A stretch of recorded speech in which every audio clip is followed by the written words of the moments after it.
এটি কোনো নদী বা খাল জাতীয় কিছু নয়, এটি পর্যটন শহরের কক্সবাজারের যে প্রধান সড়ক অর্থাৎ সুগন্ধা পয়েন্ট। আমি সেই সুগন্ধা পয়েন্টে এখানে পর্যটন শহরে যারা পর্যটকরা দেশ এবং দেশের বিভিন্ন প্রান্ত থেকে এখানে বেড়াতে আসেন তারাই মূলত এই সড়কটি এবং স্থানীয়রা যারা আছে তারা এই সড়কটি ব্যবহার করে থাকেন। তবে এই সড়কে প্রতি বছরই আসলে হাঁটু পরিমাণ পানি থেকে শুরু করে আরও বেশি পানি হয়ে যে হোটেল মোটেল জোনের যে হোটেলগুলো রয়েছে, দোকানপাটগুলো রয়েছে, সেই দোকানপাটে ঢুকে পড়ে। দর্শক, আমি এই মুহূর্তে অবস্থান করছি হোটেল মোটেল জোনের যে সুগন্ধা পয়েন্ট রয়েছে, সুগন্ধা পয়েন্টে এখানে মূলত প্রতি বছরই একটু ভারী থেকে অতি ভারী বৃষ্টিপাত এলেই খাল পরিমাণ এখানে পানি হয়ে যায়। তার মানেই যদি বলা চলে হাঁটু পরিমাণ পানি। এখানে যারা পর্যটকরা স্থানীয়রা এখানে আছেন তারাই মূলত এই সড়কে ব্যবহার করতে নানান ধরনের বিপাকে পড়তে হয়। আমার ঠিক সামনেই দেখতে পাচ্ছেন যেখানে যে সড়কে হাঁটু পরিমাণ পানি, যেখানে গাড়ি রিক্সার মানুষ সব একসাথে পানি পাড়ি দিচ্ছে। এখানে শুধু স্থানীয় বাসিন্দারা নয়, বিপাকে পড়েছেন কক্সবাজারের ঘুরতে আসা যারা পর্যটকরা রয়েছে, সেই পর্যটকরা কেউ ছাতামাটায়, কেউ কাপড় ভিজিয়ে, অনেকেই এখন আশ্রয় খুঁজছেন নিরাপদ কোনো জায়গায়। শুধু সমুদ্র নয়, আজ তারা পেয়েছেন কৃত্রিম নদী শহরের মাঝে, বলা চলে শহরের মাঝে এটি এক প্রকার কৃত্রিম নদী। এখানে যারা শহরের যারা পর্যটক থেকে শুরু করে যারা স্থানীয়রা আছেন, আমরা তাদের সাথেও কথা বলবো। তারা মূলত যে হাঁটু পরিমাণ যে পানি মূলত পানির বিষয়টি আমরা জানার চেষ্টা করব। আপনি তো নিশ্চয়ই একজন স্থানীয়, কি দেখছেন এখানে? এখানে আসলে ড্রেন নিষ্কাশন না থাকায় পানি প্লাবিত হচ্ছে। পাশাপাশি যে এখানে যে কক্সবাজারে যে সারা শাসক যে হোটেল মোটেলগুলো রয়েছে, সেই হোটেল মোটেলের যে বর্জ্য সেগুলো একদম সড়কে আসছে। এতে পর্যটক বিমুখ হবে, কারণ এই পচা পানিতে যদি আপনি পা রাখেন এমনিতে বিভিন্ন রোগে আক্রান্ত হতে পারেন। আমার মতে পৌরসভা এবং কক্সবাজার উন্নয়ন কর্তৃপক্ষ যদি যদি দৃষ্টি দেন তাহলে এটা সম্ভব। তবে এটা দীর্ঘদিনের সমস্যা, এটাকে আজ পর্যন্ত কেউ সমাধান করতে পারছে না। সরকার পরিবর্তন হচ্ছে, সব কিছু পরিবর্তন হচ্ছে, কিন্তু কক্সবাজারের যে ড্রেন নিষ্কাশনের যে দীর্ঘদিনের সমস্যা সেটা সমাধান হচ্ছে না। আচ্ছা, এখানে আমরা যারা পর্যটকরা আছেন তারা আমরা বলতে শুনছি একদিকে সাগর আর একদিকে নাকি নদী। আপনি যদি দেখেন এটা একটা জীবন্ত যে নদী, সেটা হচ্ছে কোনো অংশে কম নয়। আপনি দেখেন এখানে যে নদীর যে স্রোত থাকে, একই পাশে এখানে কিন্তু স্রোত আসে। মানে বলা যায় নদীর চেয়ে একটা ভালো নদী এই কক্সবাজারের সুগন্ধার যে সড়কটি রয়েছে, মহাসড়কটি রয়েছে। যেটা পুরসভা, আমি আগেই বলেছি, আসলে পুরসভা যদি ড্রেন নিষ্কাশনের যে দীর্ঘদিনের যে সমস্যা সেটি যদি সমাধান করতে না পারে, আসলে মৌসুমে যে পর্যটকদের একটা উৎসবমুখের যে একটা থাকে সেটা আসলে একদম কমে যাবে।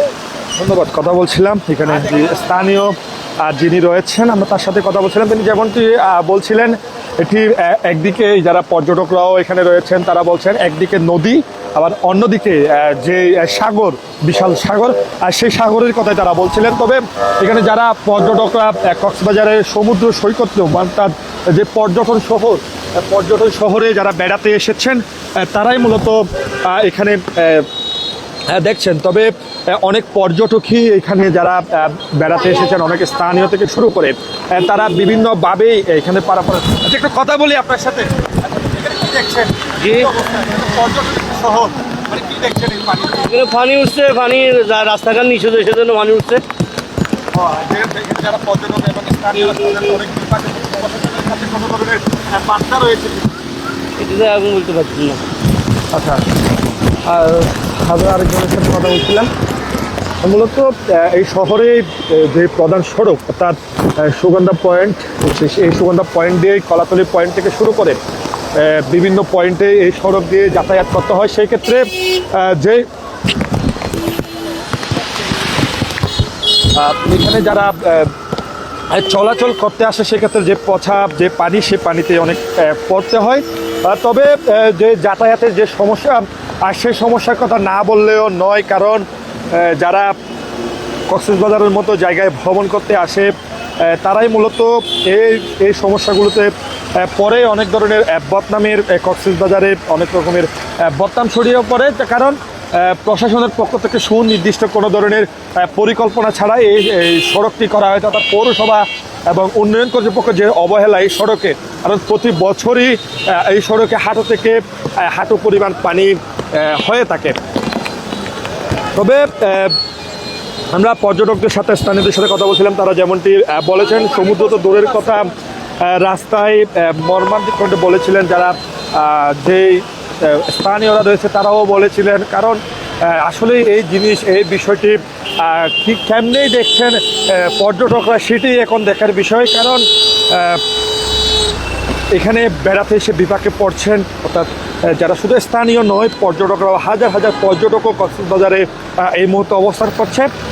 কেউ যাতায়াত করতে, কেউ রিক্সায় উঠছেন, সামান্য এই রাজ্যে সড়কটুকু রয়েছে, সেই সড়কটুকু এক পাশ থেকে অন্য পাশে যাতায়াতের জন্য কেউ রিক্সা ব্যবহার করছেন, আবার কেউ বাইক ব্যবহার করছেন, টমটম, মিনি টমটমও রয়েছে, আর সেই টমটমও তারা ব্যবহার করছেন। তবে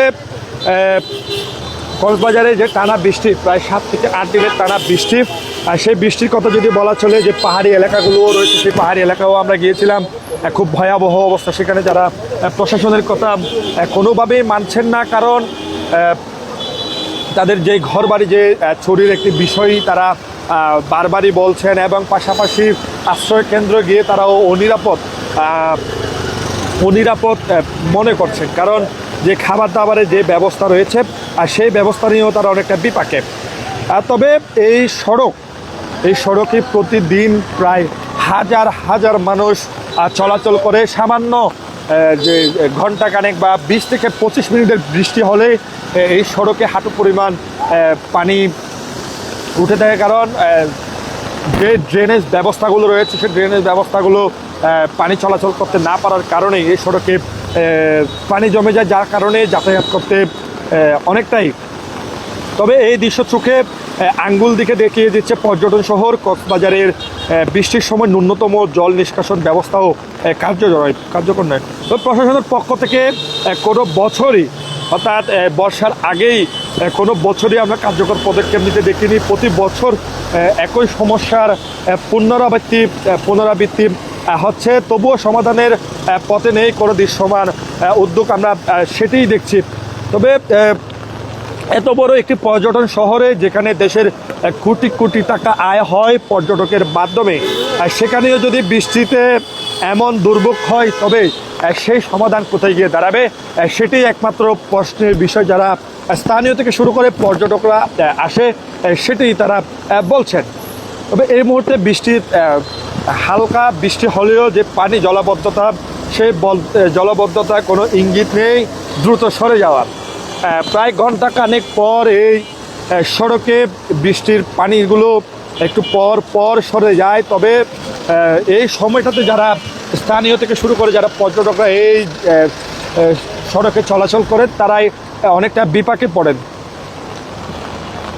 আমরা এখানে যারা হোটেলের মালিক থেকে শুরু করে যারা এখানে ব্যবসা করেন, তাদের সাথেও কথা বলেছি। তারা যেমনটি বলেছিলেন, তারা প্রতি বছরই এই বিষয়গুলো প্রশাসনকে জানিয়ে থাকে, উন্নয়ন কর্তৃপক্ষ থেকে শুরু করে প্রশাসনকে তারা জানিয়ে থাকে। তবে এখন পর্যন্ত কোনো ধরনের সুরাহা হয়নি, বা কোনো ধরনের বর্ষার আগেই কোনো ধরনের তাদেরকে জানানো হয়নি। তবে আরেকটি বিষয় যদি বলে রাখতে চাই, যে প্রধান সড়ক, সেই প্রধান সড়কে যারা বেড়াতে আসেন, যারা কক্সবাজারে ঘুরতে আসেন, তারাই এখন একটি প্রশ্নই তুলছেন, সেটা হচ্ছে যে ড্রেনেজ। কারণ কোটি কোটি টাকা আয় এই কক্সবাজার থেকে হয়, কারণ হলেও এখানে যারা পর্যটকরা আসেন, তাদের কেমনে যে এমন একটি শহরে তাদেরকে যে ড্রেনেজ নিষ্কাশনের যে ব্যবস্থা, সেই ব্যবস্থা কেন নয়, সেটি প্রশ্ন করছেন এখানে যারা যে পর্যটকরা রয়েছে এবং স্থানীয়রা রয়েছে, তারাই।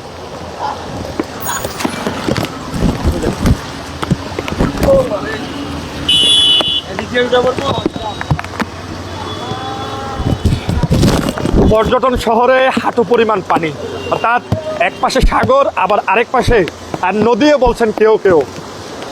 এটি মূলত যে প্রতি বছরই ড্রেনেজ নিষ্কাশনের কারণেই এই পর্যটন শহরে হাঁটু পরিমাণ পানি থেকে এর থেকে বেশি পানি এখানে জমে থাকে।